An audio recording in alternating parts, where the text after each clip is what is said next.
right, Robert Reynolds here at CRS 2011, as I'm saying. And I've been looking forward to this. At lunchtime, I got word that I'd get a chance to sit down or stand up, as it were, with Guy Penrod. How are you, Guy? I'm doing great, Robert. I understand and knew of your work with the Gaither family group, or the Gaither vocal group. Band. Vocal Right, band, there you right. go. Okay, Uh-huh. that's how I knew you. But I was also aware that you set out on a path of your own, and I admire that in people. Everybody's got their own story, their own journey. Tell me a little bit about that decision and what brought you to it. Well, you've done similarly with your career, so you understand some of the emotional dynamics and the things you go through. I obviously was comfortable in a group for 14 years. You hung in a group for a long time, and you have to love it to hang as long as we hung. Yeah. So there's no doubt there. Absolutely felt purpose. I have to feel purpose in what I'm doing because at the end of the day, if it's just, and I know this may sound goofy, but if it's just providing, and I've got 8 kids to provide for, a mother-in-law and father-in-law on our farm to provide for, and that is fulfilling. But if that's all there is to what we do, I find myself losing interest over, much time. So in those years, I had, great purpose. I love the Lord. I love my biblical view of living life. We're having a great time living, my wife and I. So no regrets from that perspective. But I had a burn to do something that I came to town to do about 22, 23 years ago, and I got to deal with a company called Polygram. I don't know if you remember him. Sure. Bob Very Kirsch. well. He was the label guy at the Grew time. up on Polygram Did you really? Records. Sure. Marcus Hummon, you know Marcus? Oh, love Marcus. Okay, well, Marcus and I got our deals at the same time, and we were cutting. And Polygram got sold as we both got about halfway through our respective records. And their A&R, department got flushed, and then they replaced it with some others. So I figured it wasn't time. And so I'm really revisiting something I wanted to do a long time back. Great. And my hair went from black to white in my tenure in the vocal band. So before it turned loose, I wanted to get this record out. Well said. Yeah, I just wanted to take a stab at something, I didn't want to get to the end of my life. My granddad told me this. He was an old West Texas cowboy. And when he was dying, he was real close, he and I was his namesake. I have a similar relationship with my grandparents, but Do go you? ahead, yes. Yeah, well, then the depth of those types of relationships. Deep. So as he was dying, he looked in my eyes and grabbed me. He said, "Now, son, I want you to do one thing for me. I don't ask much of you." And I said, "No, you don't, Granddad." He said, "Risk more than I have risked in my life." And, dude, it just hit me right between the eyes, Yeah, yeah. So in making this decision, even though it was scary, it's like standing on stage with your mates, and, it's just like a glove that's just been worn, or a hat for boots for a long time. You're comfy. Yeah, we're protected. We're sheltered. All for one for all. If you have a bad night, your other guy's going to pick the slack up, or whatever. Yes. So when you're out there just butt naked, you feel like it all rises and falls based on what you say or do or sing, or how well or bad you do. Yeah.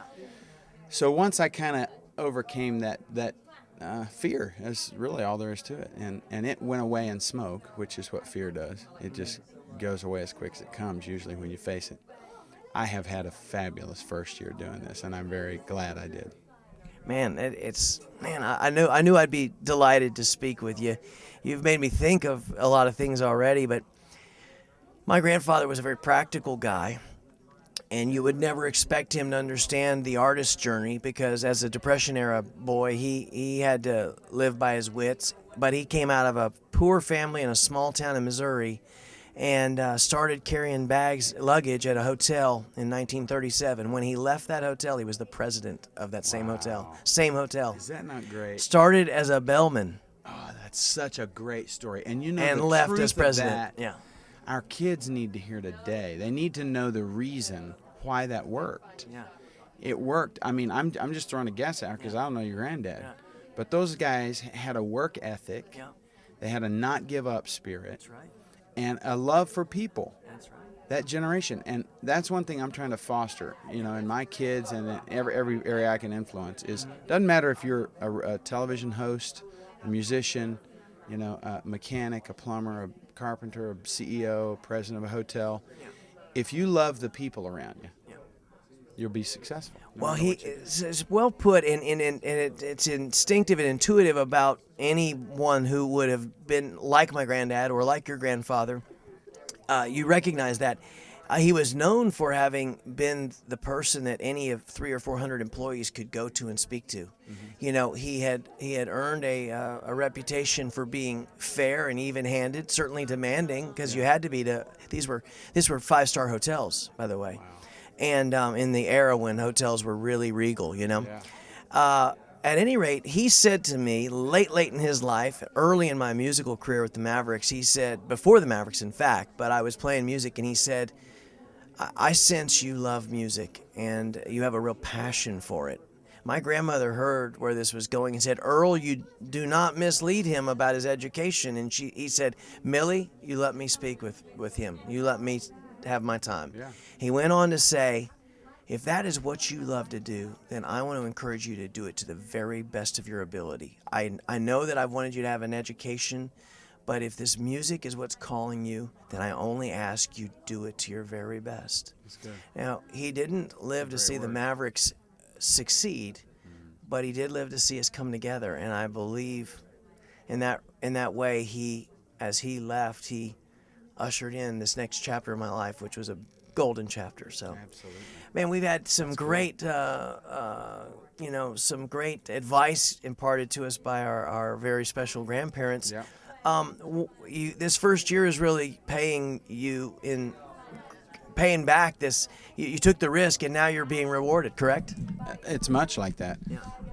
My wife and I pray a lot. Yeah. And As do we. and in fact, our single, I'll plug it right now, is Pray About Everything, that's out right now. Great. I love that. I have to practice it regularly. Otherwise, I do the first part of the chorus, which is don't worry about nothing. Right. Pray about everything. I tend to worry if I don't get it through. But before we set out on this, we sat down and prayed and spent a good time, asking God what He would have. And we felt like He said, sow this endeavor like seed into the ground. It takes money, it takes effort, it takes time.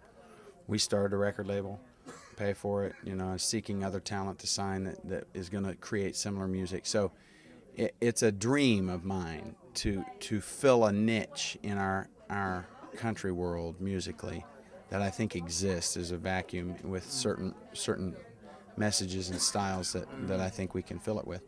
So we took this much like seed and put it in the ground. And what we've experienced is exactly what you said over this last year is the growth of that seed, and it's been a real boon crop. Wow. Yeah. Well, I'm excited. I want to get to the business of this record. It's Guy Penrod, and the album is called Breathe Deep. Great advice there, too. What's the current single? Pray About Everything. Pray About Everything. Yeah. Okay, it is that song. Okay. It is. All right. Bob Reagan's song, great song. Okay. That just is uplifting and encouraging. In a tough time right now, we're experiencing some interesting times in our economy here in America, and worry is something we could all do pretty easily. But I think that's good advice. Don't worry about nothing. Pray about it. Right, I do too, and I'm so I knew there would be a meaning to our getting together. I feel like I just got a good dose of life lesson here with Guy. Where do they find you online so we can do all that and get the fans to locate you online? Yeah, love for you to come visit. We are, of course, on all the social networks, Facebook, MySpace, Twitter. I'm learning that. Okay. I feel like I've been beamed in, actually, from the 1880s, so I'm a bit slow, but my kids are teaching me. And you can find us at guypenrod.com, just GUYPENROD.com. All our music's there to listen to, purchase, download, do whatever. It's, all over the place, Walmart, iTunes, every place you can get music. Our tour schedule's up there. Sign up for a newsletter that I'm starting to figure out how to compile.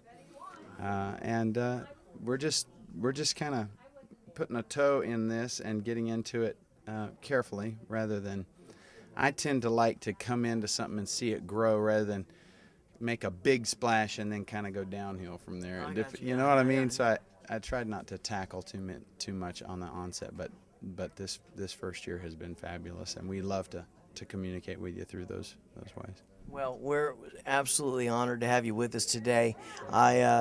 Again, my thanks to Guy Penrod. The record is Breathe Deep, and we're going to feature him heavily on Digital Rodeo. We want to encourage anyone, if you got a great feeling out of this little interview, and I know I did, then I have a feeling in my heart that this record's going to fill you up and make you feel good in a time when it's probably something we could all really use. So again, Guy Penrod, Breathe Deep. Check it out. Thanks, Guy. Very much. Thank you, Robert. My Man, pleasure. my pleasure.